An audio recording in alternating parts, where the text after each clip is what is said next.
Um lugar de história fascinante. Nos dias do Império Romano, Pisa tinha um grande porto para a marinha imperial. Durante a época medieval, a cidade teve grande destaque econômico e político. Hoje, Pisa é famosa por sua universidade, tesouros de arte e seus marcos históricos.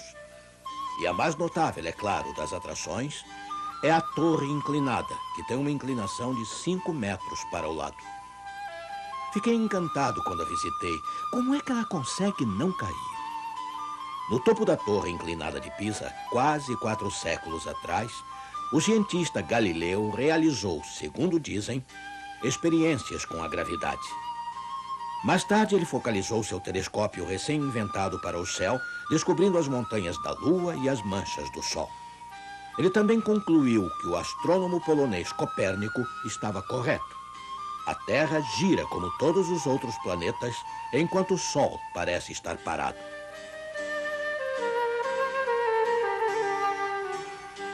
Está escrito, com George Vandeman, apresentando o Cristo vivo como resposta às suas necessidades mais profundas.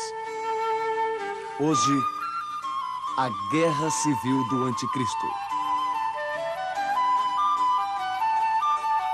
Você provavelmente deve estar perguntando que ligação pode haver entre o cientista medieval Galileu e o título A Guerra Civil do Anticristo. Bem, fique ligado e creio que você verá. Galileu, o primeiro cientista de sua época, não desconhecia as manobras políticas. Ele deu nome aos 4 satélites de Júpiter que apareceram no telescópio em homenagem ao grão-duque da Toscana, na esperança de conseguir receber dinheiro do grão-duque. Funcionou. E desta base aparentemente segura, Galileu achou que poderia promover a sua nova compreensão do nosso sistema solar. E isso não funcionou muito bem. Sabe, Copérnico havia ofendido aos católicos e aos protestantes com as suas descobertas. Até Martinho Lutero protestou. As pessoas dão ouvidos ao recém-surgido astrônomo que tem se esforçado para mostrar que a Terra gira. Mas as escrituras sagradas nos dizem que Josué deu ordem para que o Sol parasse e não a Terra. O reformador João Calvino declarou: quem arriscará colocar a autoridade de Copérnico acima da do Espírito Santo? Mas Galileu não via contradição entre a ciência e a fé na Bíblia. Ele explicou que Deus, em sua palavra, se atém à verdade espiritual e geralmente deixa intacto qualquer conceito errado sobre a ciência. O antigo Josué imaginou que o sol se movia pelo céu, por isso a Bíblia registra assim, embora, na verdade, a Terra é que gira em torno do sol.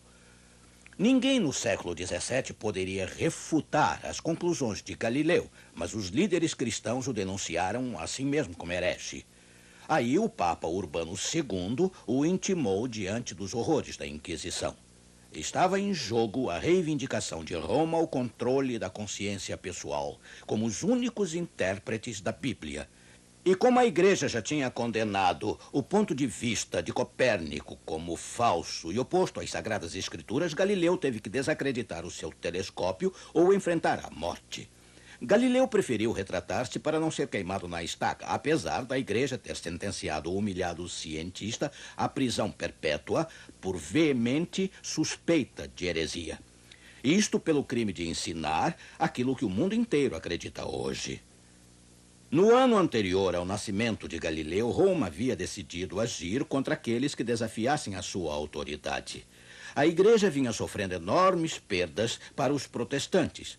E por volta de 1540, toda a Escandinávia havia se tornado protestante, juntamente com o norte da Alemanha e vastos territórios em toda a Europa. Alguma coisa tinha que ser feita para pôr fim nessa debandada de Roma. Bem, os reformadores estavam exigindo que o Papa convocasse um concílio para discutir suas ideias. Muitos líderes da Igreja concordaram, embora não pela mesma razão. Eles queriam que Roma reforçasse a sua autoridade e unisse os católicos para esmagar a reforma. Durante anos, o Papa Paulo III hesitou, mas finalmente, em 1545, ele convocou os líderes da Igreja na cidade de Trento, no norte da Itália. Ora, este concílio de Trento continuou durante vários anos, 18, na verdade, com os debates indo e voltando, concluindo finalmente em 1563. Ele marcou o ponto de virada na história, trazendo nova vida para a velha igreja. Muito do que vemos no catolicismo hoje veio através de Trento. O concílio corrigiu alguns problemas, mas recusou-se a reformar seus ensinamentos. Os líderes da igreja reafirmaram seu credo e tomaram a ofensiva, lançando o que ficou conhecido como a Contra-Reforma. Através de manipulação política, de forças militares e da Inquisição, Roma reconquistou grandes territórios perdidos para os protestantes. Bem, os jesuítas foram as grandes estrelas da Contra-Reforma. Esta nova ordem do clero era treinada vigorosamente para sua missão de virar a maré contra a reforma. E dois de seus destacados estudiosos, Luís de Alcázar e Francisco Ribera, defenderam a mais séria acusação levantada pelos protestantes de que a Igreja de Roma havia se tornado o anticristo. Na verdade, poucos estudiosos na Idade Média ensinaram que a Igreja, através de seu abuso da fé cristã, havia feito de si mesma um anticristo. Todos os grandes reformadores partilhavam das convicções e conclusões de Lutero, inclusive John Knox, da Escócia, assim como o rei James I. Foi ele que comissionou a versão Rei James da Bíblia em inglês, juntamente com o famoso cientista e estudioso da Bíblia, Sir Isaac Newton. Homens diversos em diferentes épocas chegaram à mesma conclusão. Agora, muitos cristãos estão curiosos para saber o que foi que convenceu os reformadores sobre o anticristo. Estavam todos enganados? Ou eles descobriram alguma coisa que nós não vimos? O estudioso jesuíta Luís de Alcázar afirmou que as profecias relativas ao anticristo tinham sido cumpridas no passado com a Roma pagã, antes da época dos papas. Sua posição tornou-se conhecida como preterismo. Ribera, o pai do futurismo, ensinou o oposto. Ele disse que o anticristo seria um inimigo futuro do cristianismo. Bem, de qualquer jeito, vocês veem, se o anticristo foi no passado ou no futuro, os jesuítas haviam alcançado seu propósito. Conseguiram aliviar a pressão do pontífice. Agora, como foi que Ribera conseguiu colocar no futuro as profecias relativas ao anticristo? Bem, foi através de sua ótima manipulação dessa linda profecia de Daniel 9, aquela que predisse o ano da morte de Cristo. Estudamos Daniel 9 2 semanas atrás nesta série de programas. Se você perdeu algum dos programas, não esqueça de obter o livro Armagedon, a Última Guerra. Mas voltemos agora à Contra-Reforma Católica. Ribera retirou o âmago de Daniel 9, colocando Cristo com o anticristo. E veja como ele fez. Você se lembra que Daniel havia predito que o Messias o faria durante 70 semanas, Daniel 9, 27. E ele firmará um concerto com muitos por uma semana, e na metade da semana fará cessar o sacrifício e a oferta. Tudo isto aconteceu quando Jesus morreu e o véu do templo se rasgou, simbolizando o fim dos sacrifícios com animais. Mas Ribera negou a obra de Cristo na confirmação do concerto. Ele disse que o anticristo cumpriria Daniel 9 no futuro. Ora, Ribera não tinha autoridade das escrituras para aplicar esta profecia ao anticristo. Em primeiro lugar, Daniel 9, obviamente, envolve a salvação vicária de Cristo na cruz. Em segundo, aquele que faz o concerto lá o confirma. Não há pausa, como os futuristas afirmam que o anticristo fará. Finalmente, em parte alguma da profecia, encontramos o anticristo fazendo um concerto com alguém. A ardilosa interpretação de Ribera de Daniel 9 chega até nós hoje como a teoria da lacuna. A teoria da lacuna. Sabe, ele separou a 70ª semana lá do resto da profecia por uma lacuna de muitos séculos no futuro. Mas o texto, de modo algum, fala de uma pausa ou lacuna entre a 69ª e a 70ª semana de Daniel 9.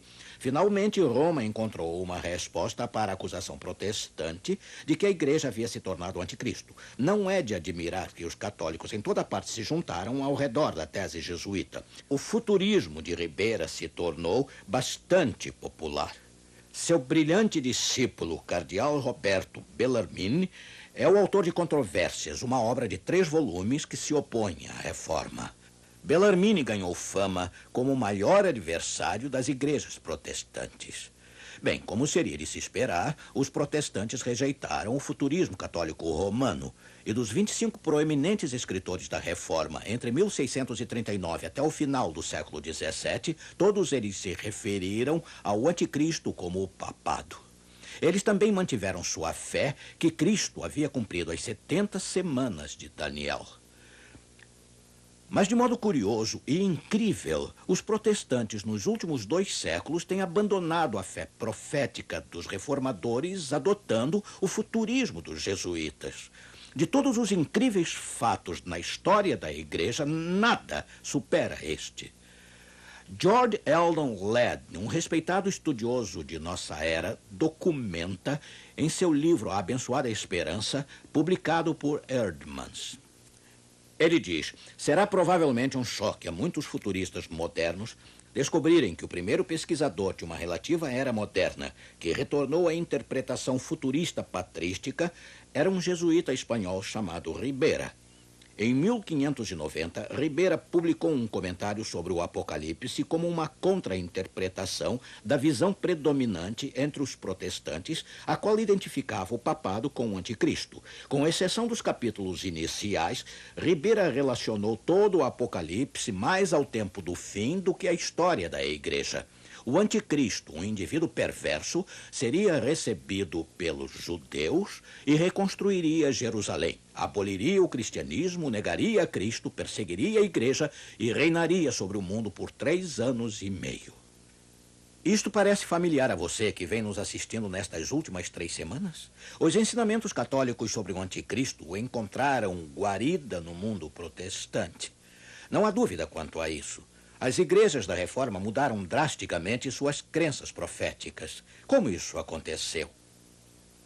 Bem, começou no início do século XIX, nas Ilhas Britânicas. Edward Irving, um pastor da Igreja da Escócia, tornou-se interessado na segunda vinda de Cristo e fundou a Sociedade para a Investigação da Profecia.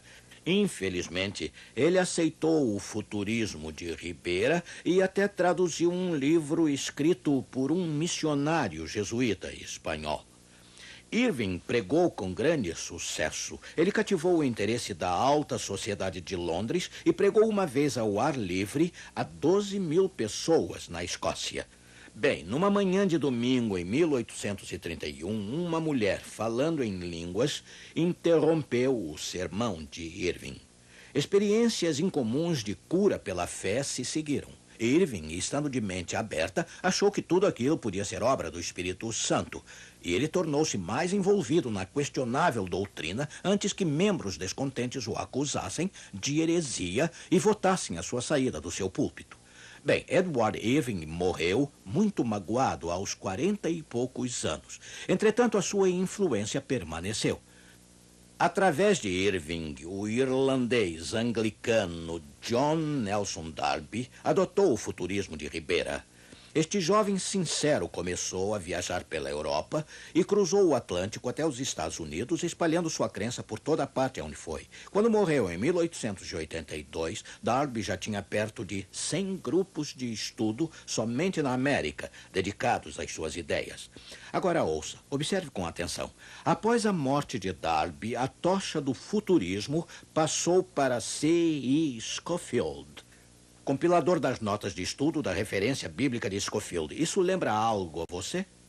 Publicada inicialmente em 1909, a Bíblia de Scofield continua bastante popular hoje. E desde 1970, o best-seller de Hal Lindsey, A Agonia do Planeta Terra, tem persuadido milhões de protestantes a crerem no ensinamento futurístico sobre o anticristo. Pense bem. Um ensinamento diversionário da Igreja de Roma, incrivelmente aceito, de braços abertos pelo mundo protestante. Com toda esta confusão sobre a profecia bíblica, será que fomos forçados a um encontro inesperado com um anticristo no Armagedon? Bem, podemos apreciar o renovado interesse hoje na profecia bíblica e na segunda vinda de Jesus, mas qualquer um que entende a reforma deve estar preocupado que podemos ter perdido a herança profética. A Contra-Reforma Católica ganhou mais terreno do que Francisco Ribeira podia ter imaginado ganhar. A Igreja não precisava mais combater a acusação dos reformadores de que o papado era o anticristo. Roma permanece segura agora que os protestantes conservadores estão ensinando o futurismo católico. Que incrível mudança de eventos. Você não concorda? Não estamos vulneráveis agora às falsas teorias sobre o anticristo? Alguém perguntará, que diferença isso faz? Uma vez que somos cristãos sinceros.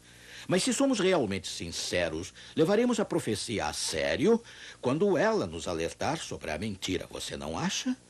Olhe, nos dias de Cristo, você recorda, a ignorância das profecias da Bíblia levou muitos a rejeitarem Jesus. Eles esperavam um Messias que iria expulsar o exército de ocupação romano. E quando Jesus apenas curou os enfermos e ressuscitou os mortos, eles não o acharam qualificado. Até o fiel João Batista ficou confuso. Lembre-se, ele mandou 2 mensageiros até Jesus com a pergunta: és tu aquele que haveria de vir ou esperamos outro? Tais dúvidas e enganos confundiram toda a nação. A controvérsia teve o clímax durante os últimos meses da vida de Cristo e em João 7 encontramos Jesus assistindo em Jerusalém à festa dos tabernáculos. Durante essa festa do outono, ouça, João 7,12 diz: e havia grande murmuração entre a multidão a respeito dele. Diziam alguns, ele é bom, e outros diziam, não, antes engana o povo. O debate sobre Jesus ia de um lado para o outro. Mais uma vez, um conceito popular errado da profecia bíblica levou os ouvintes de Cristo a duvidarem da sua identidade. Eles sussurraram. João 7,27 diz: bem sabemos de onde este é, mas quando vier o Cristo, ninguém saberá de onde ele é. Como vê, muitos criam que o Messias apareceria de repente e misteriosamente, como por encanto. Quanto a Jesus, ele estava por ali há algum tempo, e por isso não podia ser ele. Foi o que pensaram. Sua total ignorância da profecia fez com que eles descartassem o seu Salvador. Muitos nos dias de Cristo não se preocuparam em estudar a Bíblia por si mesmos. O que importava a eles era: creu nele, porventura, algum dos principais ou dos fariseus? Em outras palavras, alguém famoso crê? Eu não vou seguir a verdade até que algum líder religioso importante siga na frente. Nós ainda ouvimos pessoas dizendo o mesmo hoje. Bem, você conhece a triste história daquela época. Jesus não atendeu às expectativas de Israel, de modo que eles não aceitaram. Tudo por causa da indisposição deles para investigar as profecias com o coração aberto e pronto. Corremos, por acaso, o mesmo perigo hoje? Lembre-se do alerta de Paulo sobre o anticristo. Ninguém de maneira alguma vos engane. Estamos sendo instados a vasculhar o horizonte em busca de algum poder do anticristo futuro, quando todo o tempo ele tem surgido em nosso próprio quintal. É algo para pensarmos com todo cuidado. Lembre-se de que o povo de Deus não reconheceu a Cristo quando ele veio porque esperava um tipo diferente de Messias do que a profecia bíblica de fato predisse. Talvez em nossos dias não iremos identificar o anticristo por causa da confusão similar da profecia. Alguns cristãos, sem saber, até cooperarão com um anticristo em suas mentiras. Que cenário seria isto para o Armagedon? Oh, amigo, seja qual for a tribulação que enfrentaremos no futuro, graças a Deus, podemos achar segurança no Senhor Jesus Cristo e em sua verdade. Charles Glass, veterano jornalista americano, teve um pesadelo que se realizou quando ele entrou no sul de Beirute para investigar uma história.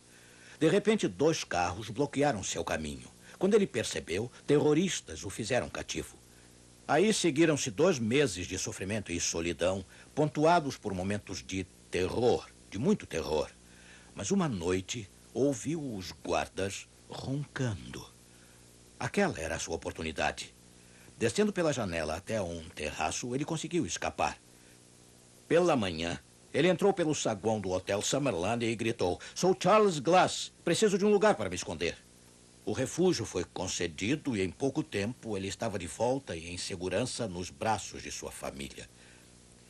Amigo, à medida que este mundo corre para a sua crise final, Precisamos de um lugar para nos refugiarmos também. Precisamos dos poderosos braços de Deus para nos abrigar em seus cuidados.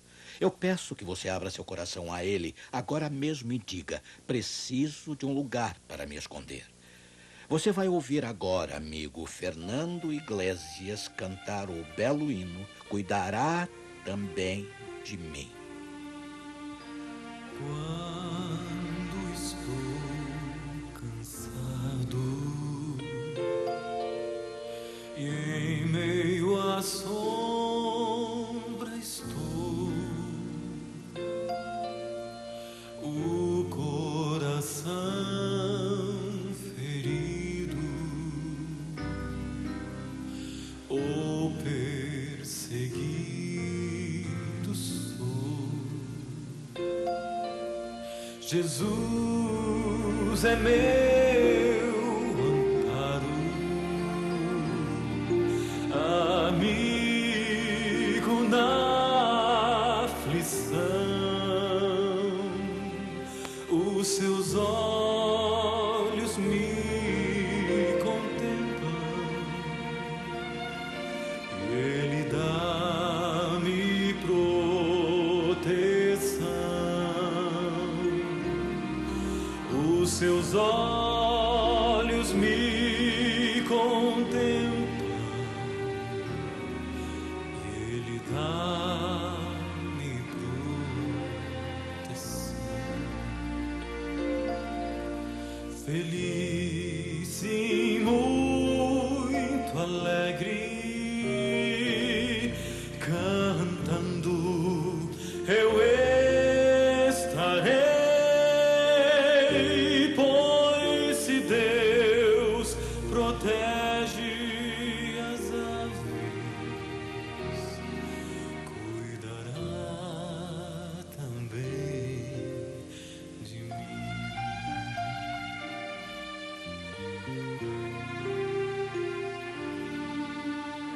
Quando eu sou tentado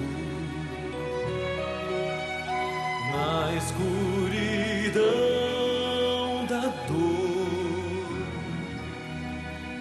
se longe tenho estado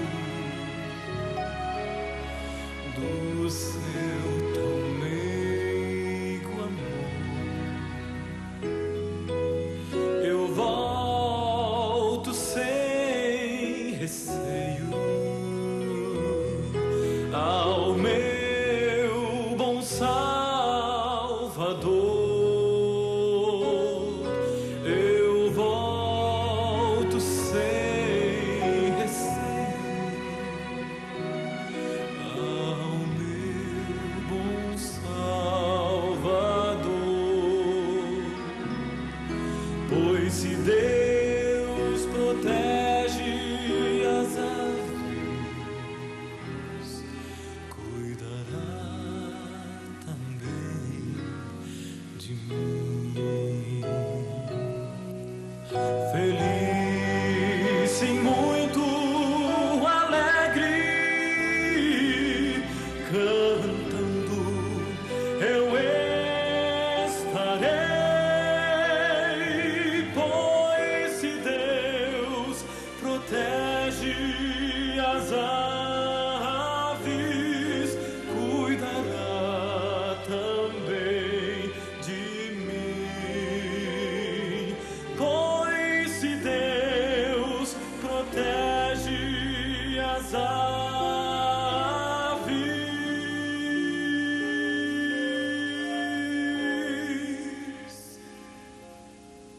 cuidará também de mim.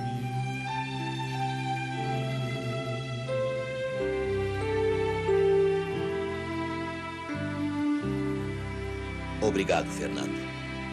Vamos orar. Querido Senhor, outra vez estamos diante da necessidade de um estudo mais profundo dessas notáveis profecias. Há tanta coisa em jogo neste final dos tempos. Não podemos ficar desinformados. Nosso compromisso com o Senhor Jesus Cristo e como e quando Ele voltará estão em jogo. Abre nosso coração para a sua palavra salvadora e para a promessa de um breve retorno de nosso Senhor. Nós pedimos em seu nome maravilhoso. Amém.